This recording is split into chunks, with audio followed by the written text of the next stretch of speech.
Uma coisa que é interessante que eu quero que você fale para as pessoas. Isso tem a ver com esporte, mas tem a ver com emagrecimento, tem a ver com vida, tem a ver com tudo, né? Sim. A pessoa que pensa, a pessoa que imagina que comer pouco é igual a emagrecimento. Veja, em termos de restrição calórica, é óbvio, né? Parei de comer, fechei a torneira, acabou. Só que isso é o verdadeiro emagrecimento? A gente sabe que às vezes as pessoas elas se limitam a comer pouco. Por exemplo, chegam no meu consultório e falam: nossa, mas eu como tão pouco, por que eu não emagreço? É meu metabolismo? É minha falta de atividade física? Ou realmente eu nasci para ser obeso, por exemplo, assim, eu tenho uma predisposição muito grande.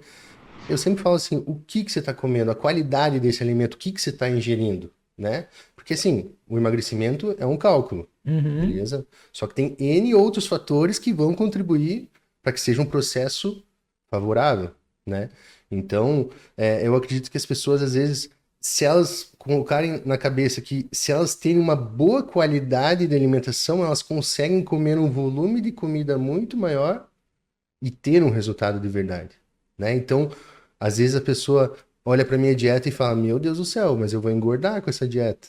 Mas na verdade é pelo contrário. Dá um mês, dá 2 meses, a pessoa me liga agradecendo, falando: pô, salvou minha vida, eu tô comendo muito mais, tô treinando melhor, tô perdendo gordura, né? Então, é isso que as pessoas se enganam, né? Então, a qualidade alimentar é o primordial.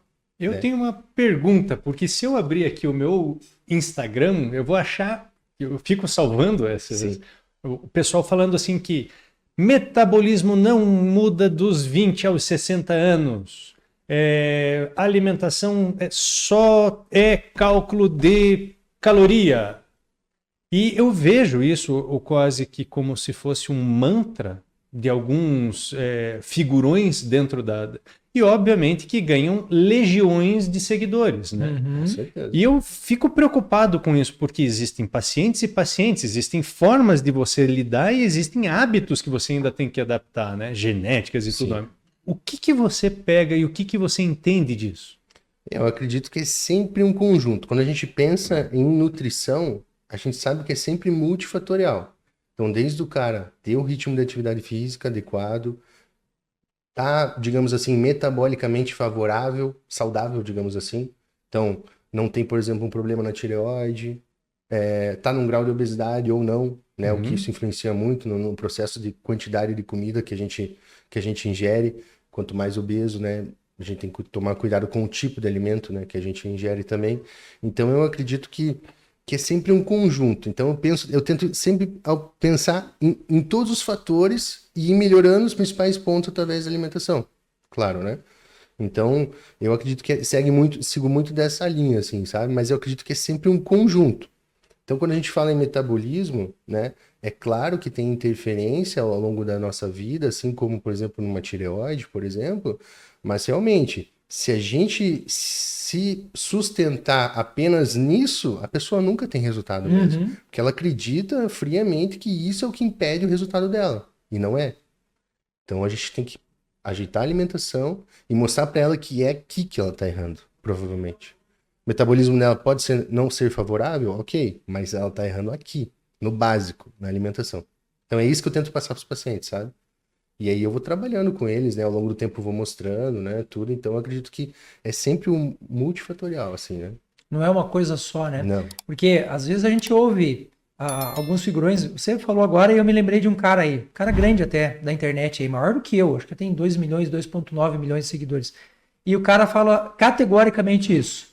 Emagrecimento é você ter uma contagem de caloria menor do que você está colocando para dentro. Eu concordo com ele em parte. Porque se não tiver o déficit, não tem como. Sim. Agora, se você for considerar que é só isso, desculpa, você está errado. Você está errado por quê? Porque você pode ter um emagrecimento e um adoecimento concomitante dessa pessoa. Exato. E aí o que acontece? 20 dias o cara na restrição. A Ju que estava agora aqui, ela falou, o cara parece uma capivara raivosa, né? Cara, eu vou falar para vocês como neurocientista que sou. Quando você tem uma restrição desse nível, né, dessa pessoa que não olhou para o todo, apenas, por exemplo, tirou carboidrato, o que a gente tem que imaginar? 90% do que alimenta o nosso cérebro é glicose. 10% são corpos cetônicos. Então, quando uma pessoa faz uma restrição dessa sem ter feito uma adaptação da matriz nutricional dele, o que pode acontecer ali no cérebro? Você pode ter um aumento súbito de corpos cetônicos, o que é uma coisa legal, via de regra, por um tempo. Tá aí a dieta cetogênica para provar isso. Mas o cara vai ter falta de combustível para o cérebro, ele vai começar a catabolizar de outras áreas. E olha só que coisa interessante. Quando você tem um desequilíbrio, por exemplo, na ocitocina, deixa eu contar para você uma história bem legal.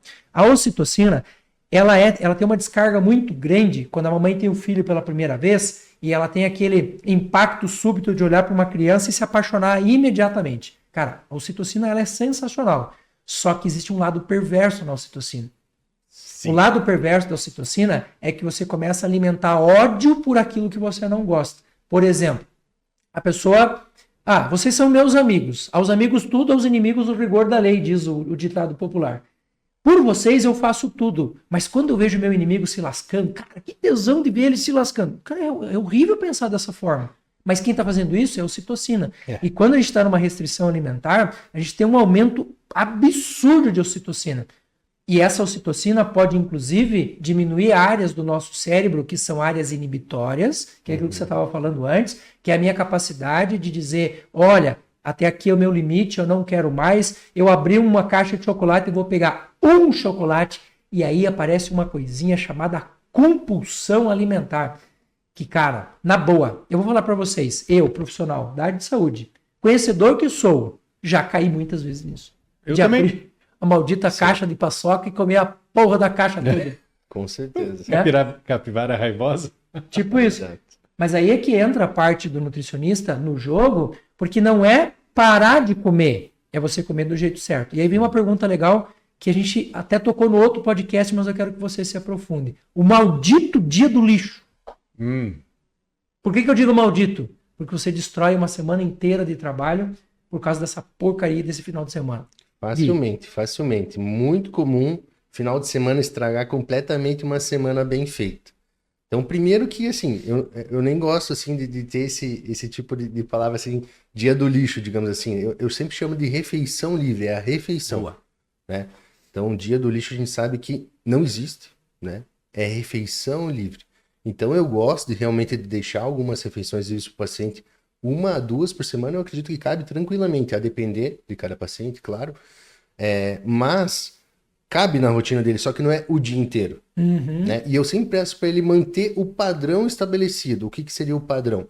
Então, assim, se de segunda a sexta ele segue um padrão de dieta com 4, 5 refeições, eu peço para ele, ao menos no final de semana, seguir pelo menos 4 refeições. Ele não precisa fazer as 5, porque ele vai fazer uma refeição livre.